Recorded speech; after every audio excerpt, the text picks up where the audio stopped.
નમસ્કાર. શું તમારા પોતાના બાળકને ગુજરાતની કોઈ સારી પ્રાઇવેટ સ્કૂલમાં મફત શિક્ષણ અપાવવાની ઈચ્છા છે? જો હા, તો આ માહિતી બરાબર તમારા માટે છે. ચાલો આજે આપણે આરટીઈ એડમિશનની આખી પ્રોસેસને સ્ટેપ બાય સ્ટેપ સમજીએ. તો આરટીઈ એડમિશન્સ છે શું? ઘણા લોકો એને ખાલી એક એડમિશન પ્રોસેસ જ માને છે, પણ ના, એનાથી ઘણું વધારે છે. આ તો દરેક બાળકનો ભણવાનો કાયદાકીય હક છે. જો આ કાયદા પાછળનું હેતુ એકદમ સાફ છે.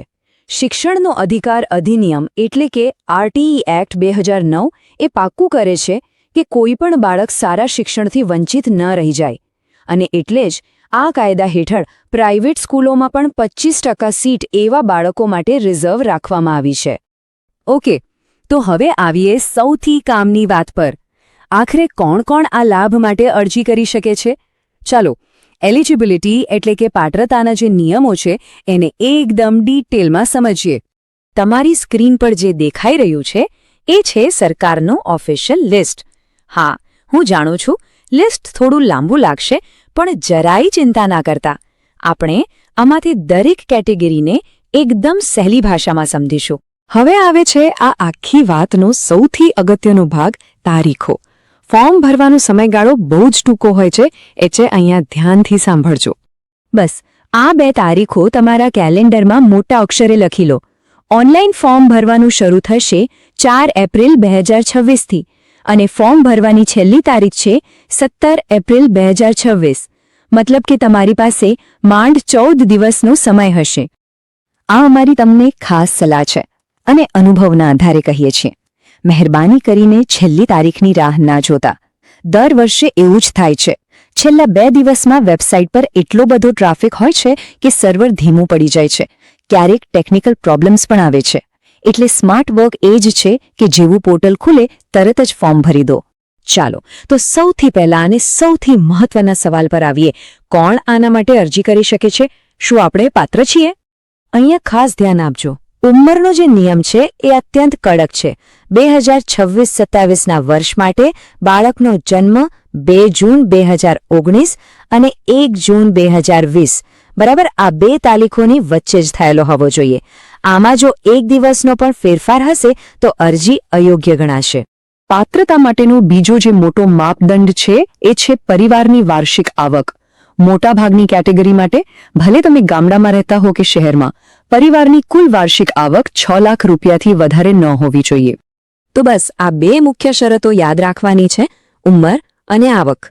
જો આ બંને માપદંડોમાં તમે ફિટ બેસતા હો તો જ આગળની પ્રક્રિયા વિશે વિચારી શકાય. આરટીઈ ગુજરાત હેઠળ એડમિશનની વાત આવે એટલે મનમાં સૌથી પહેલો વિચાર દસ્તાવેજોનો જ આવે, ખરું ને? આટલી લાંબી યાદી જોઈને કોઈ પણ ગૂંચવાઈ જાય, પણ ચિંતા ના કરશો, આપણે અહીં એ જ ગૂંચવણ ઉકેલવા માટે છીએ.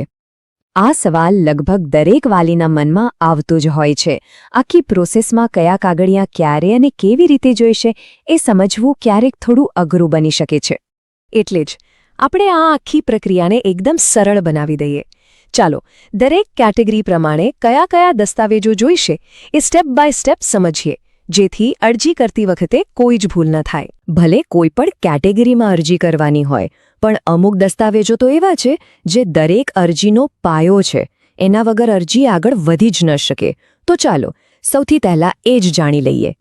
જો મુખ્ય રીતે 4 દસ્તાવેજો તો ફરજિયાત છે.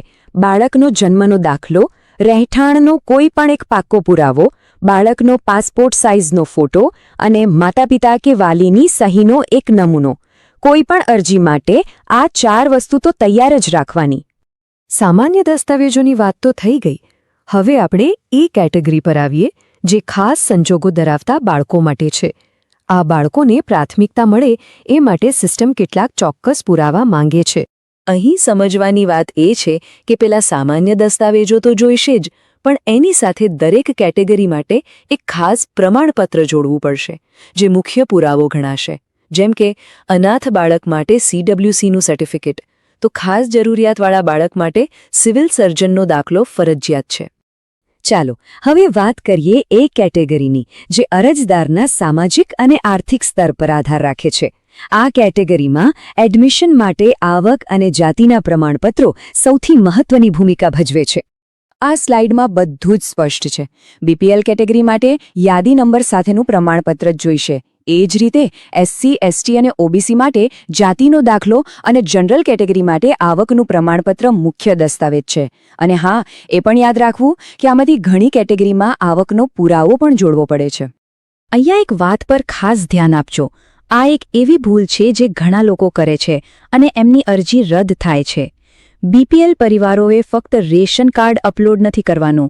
જે સત્તાવાર બીપીએલ યાદીમાં નામ હોય એ નંબર સાથેનું પ્રમાણપત્ર જ અપલોડ કરવું ફરજિયાત છે.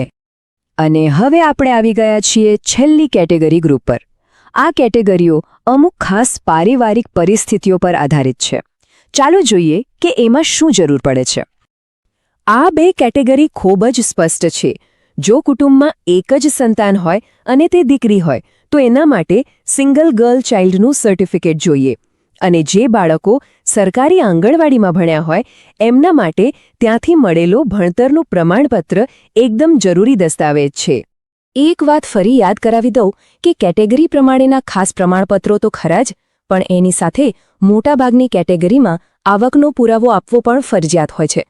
આ માટે આવકનો દાખલો, પાન કાર્ડ, આઈટીઆર કે પછી સ્વઘોષણાપત્ર જેવા દસ્તાવેજોની જરૂર પડી શકે છે. સારું, તો માની લઈએ કે બધા દસ્તાવેજો ભેગા થઈ ગયા, પણ કામ હજી પૂરું નથી થયું. એ બધાને સાચી રીતે ઓનલાઈન અપલોડ કરવા એ પણ એટલું જ જરૂરી છે. કારણ કે એક નાનકડી ભૂલ પણ આખી મહેનત પર પાણી ફેરવી શકે છે. ચાલો, એના નિયમો શું છે એ જોઈ લઈએ. આ 4 નિયમો બરાબર યાદ રાખી લેજો. પહેલું, હંમેશા ઓરિજિનલ ડોક્યુમેન્ટ જ સ્કેન કરવા, ઝેરોક્સ નહીં. બીજું, સ્કેન કરેલી કોપી એકદમ સાફ અને વંચાય એવી હોવી જોઈએ. ઝાંખી હશે તો અરજી સીધી રિજેક્ટ. ત્રીજું, ફાઇલ જેપીજી કે પીડીએફ ફોર્મેટમાં જ સેવ કરવી. અને ચોથું, ફાઇલની સાઇઝ 450 KB કરતાં વધવી ન જોઈએ. હા, પણ આ નિયમોમાં એક નાનકડી છૂટ છે. જો રહેઠાણના પુરાવા તરીકે રજિસ્ટર્ડ ભાડા કરાર અપલોડ કરી રહ્યા હો તો એની ફાઇલ 5 MB સુધીની મલ્ટીપેજ પીડીએફ હોઈ શકે છે.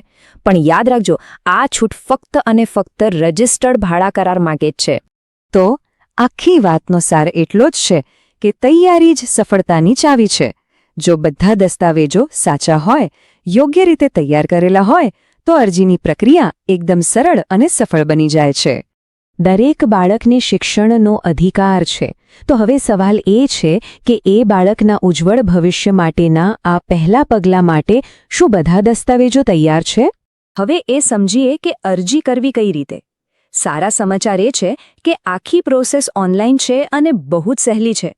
પ્રોસેસ એકદમ સિમ્પલ, ફક્ત 3 સ્ટેપની છે. ધ્યાનથી સાંભળજો.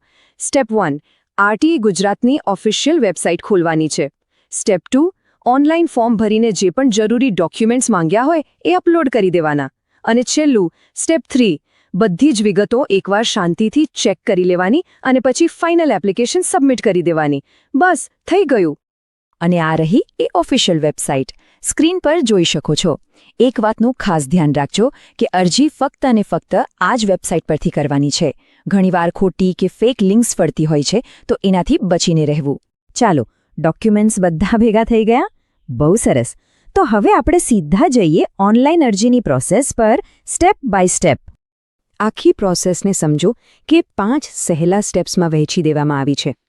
પહેલું, આરટીઈની વેબસાઇટ પર જઈને ઓનલાઈન ફોર્મ ભરવાનું. બીજું, જિલ્લાના અધિકારીઓ ફોર્મ અને ડોક્યુમેન્ટ્સ ચેક કરશે.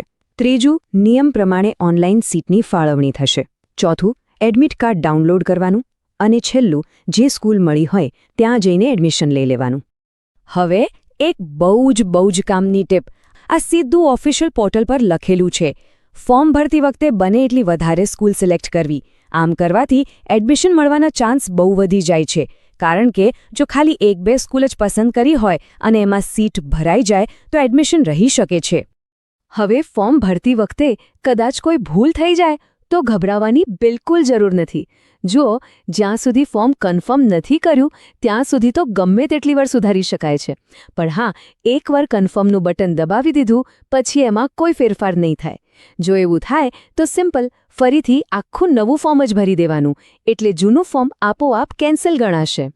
અને આ વાત ખાસ યાદ રાખજો, આખી પ્રોસેસ 100% ઓનલાઈન છે. ફોર્મ ભરાઈ જાય, ડોક્યુમેન્ટ્સ અપલોડ થઈ જાય, પછી એની પ્રિન્ટ કાઢીને ક્યાંય પણ રૂબરૂ જમા કરાવવા જવાનું નથી. તો અરજી સફળતાપૂર્વક સબમિટ થઈ ગઈ, વાહ! પણ હવે આગળ શું? એના પછી શું થશે? ચલો એના પર એક નજર નાખીએ. જેવી અરજી કન્ફર્મ થશે એટલે એ રિવ્યૂમાં જશે. પછી જ્યારે સીટ ફાળવણી થશે ત્યારે રજિસ્ટર્ડ મોબાઈલ નંબર પર એસએમએસથી જાણ કરવામાં આવશે. તેમ છતાં સારું એ રહેશે કે વેબસાઇટ પણ ચેક કરતા રહેવું. અને જેવી સીટ મળે એટલે તરત જ ઓરિજિનલ ડોક્યુમેન્ટ્સ લઈને ફાળવેલી સ્કૂલમાં જઈને એડમિશન પાક્કું કરાવી લેવાનું. અહીંયા એક ચેતવણી પર ખાસ ધ્યાન આપજો. એડમિશન લેવા માટે એક ચોક્કસ ડેડલાઇન એટલે કે છેલ્લી તારીખ આપવામાં આવે છે. જો એ તારીખ સુધીમાં સ્કૂલમાં જઈને પ્રવેશ પાક્કો ન કરાવ્યો તો એડમિશન આપોઆપ રદ થઈ જશે. પછી એ સીટ બીજા કોઈને આપી દેવામાં આવશે. એટલે સમયનું બહુ જ ધ્યાન રાખવું જરૂરી છે. ચાલો, તો હવે આખી વાતચીતમાંથી જે સૌથી મહત્વના મુદ્દાઓ છે એને ફટાફટ ફરી એકવાર યાદ કરી લઈએ, જેથી કોઈ વાત મગજમાંથી નીકળી ન જાય. આટલું બધું જાણ્યા પછી પણ મનમાં કોઈ સવાલ હોય, ક્યાંક અટવાઈ જવાય તો એમાં ચિંતા કરવાની જરૂર નથી. મદદ માટેની વ્યવસ્થા પણ છે જ. દરેક જિલ્લા માટે પોતાના અલગ હેલ્પલાઇન નંબર જાહેર કરવામાં આવ્યા છે. અહીં સ્ક્રીન પર કેટલાક ઉદાહરણ છે, જેમ કે અમદાવાદ, સુરત, વડોદરા અને રાજકોટના. પોતાના જિલ્લાનો નંબર આરટીઈ પોર્ટલ પરથી સરળતાથી મળી જશે. ઓફિસ ટાઈમમાં એટલે કે સવારે 11થી સાંજના 5 વાગ્યા સુધી ફોન કરીને માર્ગદર્શન મેળવી શકાય છે. અને અંતે યાદ રાખવા જેવી વાત એ જ છે કે આ બધી મહેનત, આ બધા નિયમો અને ડોક્યુમેન્ટ્સ એ બધા પાછળનો હેતુ એક જ છે. કારણ કે શિક્ષણનો અધિકાર એ ખાલી કાયદો નથી, એ દરેક બાળકનો હક છે. અને સાચી માહિતી અને થોડી તૈયારીથી આ હકનો લાભ લઈને બાળકના સારા ભવિષ્યનો પાયો નાખી શકાય છે. તો હવે બધી જ માહિતી આપણી સામે છે. કઈ રીતે અરજી કરવી, કોણ કરી શકે અને છેલ્લી તારીખ કઈ છે, બધું જ આપણે જાણીએ છીએ. હવે સવાલ એટલો જ છે કે બાળકના ઉજ્જવળ ભવિષ્ય માટે આ સુવર્ણ તકનો લાભ લેવા માટે શું આપણે સૌ તૈયાર છીએ? કારણ કે આ એક નાનું પગલું તેમના ભવિષ્યને એક નવી અને શાનદાર દિશા આપી શકે છે. તો હવે રસ્તો એકદમ સાફ છે.